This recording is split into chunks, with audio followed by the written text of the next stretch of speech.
जो railway NTPC में under graduate का जो एग्जाम चल रहा है, 1 सितंबर का जो एग्जाम हुआ था उस शिफ्ट में ये क्वेश्चन पूछा गया था कि साधारण ब्याज 1200 है और रेट जो है 4% जो दिया गया था कि प्रति माह 4% है। समय दे दिया गया था 4 महीने के लिए निकालने के लिए कि 4 महीने के लिए ब्याज क्या होगा, ये क्वेश्चन पूछा गया था। इसको कैसे निकालना था, हम लोग को निकालना था ब्याज, तो 1200 दे दिया गया था इंटू 4% दिया गया था। अब बोला गया था कि 4 महीने के लिए निकालने के लिए, तो 0 से 0 कैंसल आउट कर देंगे, तो 12 इंटू 4 इंटू कितना हो जाएगा 16, तो इसको इंटू करेंगे तो मेरा आ जाएगा 152, यानी ऐसा ही मेरा आ जाएगा 152 आ जाएगा। बहुत आसान क्वेश्चन पूछा गया था। फर्स्ट जो शिफ्ट हुआ था, फर्स्ट शिफ्ट में जो है 1 सितंबर का एग्जाम ये क्वेश्चन पूछा गया था। एक और क्वेश्चन पूछा गया था एनटीपीसी में जो अंडर ग्रेजुएट का जो एग्जाम चल रहा है उसमें जो है 30 क्वेश्चन जो मैथ का पूछ रहा है, लेकिन बहुत आसान क्वेश्चन पूछ रहा है। कुछ कुछ ऐसे क्वेश्चन है जो हार्ड है और उसको जो है आपको छोड़ के चलना है, ठीक है।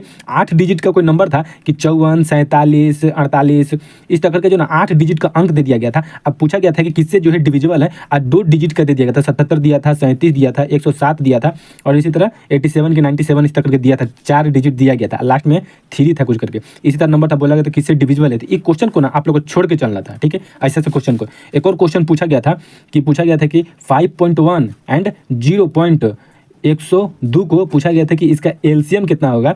एलसीएम पूछा गया कितना होगा, बहुत आसान क्वेश्चन देखिए। इसको जो है ऑप्शन से बता देना था, क्योंकि अगर इसको सोल्व करेंगे तो पॉइंट कटाएंगे तो नीचे आ जाएगा 10, फिर 0.102, अगर पॉइंट हटाएंगे तो नीचे आ जाएगा 100। तो जब हम लोग को इस तरह फ्रैक्शन में आ जाता है तो हमको किस तरह निकलता है, ऊपर का निकालते हैं एलसीएम और नीचे का निकालते हैं एचसीएफ निकालते हैं, ठीक है। तो नीचे का एचसीएफ कितना आ जाएगा 10 और 1000 का कितना आ जाएगा 10 आ जाएगा, ठीक है। हाईएस्ट कॉमन फैक्टर लेते हैं, तो जो था ना, अब जितना भी नंबर आएगा तो एक के बाद जो है ना मेरा पॉइंट लगेगा। कोई भी नंबर आएगा तो एक के बाद क्या पॉइंट लगेगा, तो एक ही जो ऑप्शन था ना मेरा दिया गया था कि एक का पॉइंट बाद लगा था 10, तो वही आंसर था मेरे लिए, ठीक। इस प्रकार इसको क्वेश्चन सोल्व किया था। ऐसा साधारण ब्याज से ना 2 क्वेश्चन पूछा गया था, ठीक है। एक क्वेश्चन पूछा गया था कैसे, तो डिस्काउंट से पूछा गया था कि कौन सा। एक क्वेश्चन था कि जैसे 8000 दे दिया गया था, कोई मतलब 8000 दे दिया गया था दाम। अब पूछा गया था कि इसका 8% छूट देते हैं और 5% छूट देते हैं, तो कितना जो है उसका विक्रय मूल्य होगा, उसको आपको निकालना था। 8000 दे दिया गया था दाम, अब पूछा गया था एक बार हम 8% का छूट देते हैं और फिर जो है 5% का छूट देते हैं, तो हमको जो है विक्रय मूल्य कितना होगा वो बताना था, ठीक है। इस प्रकार का क्वेश्चन पूछा गया था। एक क्वेश्चन जो है इसी बेसिस पूछा गया था। और क्वेश्चन जो था, हाँ, एक क्वेश्चन मीन से पूछा गया था। एक क्वेश्चन जो है मीन से क्वेश्चन पूछा गया था, दिया 0 × 10 इस तरह करके दिया गया था एक वैल्यू। मीन से क्वेश्चन पूछा गया था कि एक वैल्यू दे दिया गया था, एक वैल्यू पूछ दिया गया था, पूछा गया था मीन कितना होगा उसको निकालना था। बहुत क्वेश्चन आसान था, डाटा याद नहीं आ रहा, लेकिन इसी बेस पे क्वेश्चन मीन का क्वेश्चन पूछा गया था।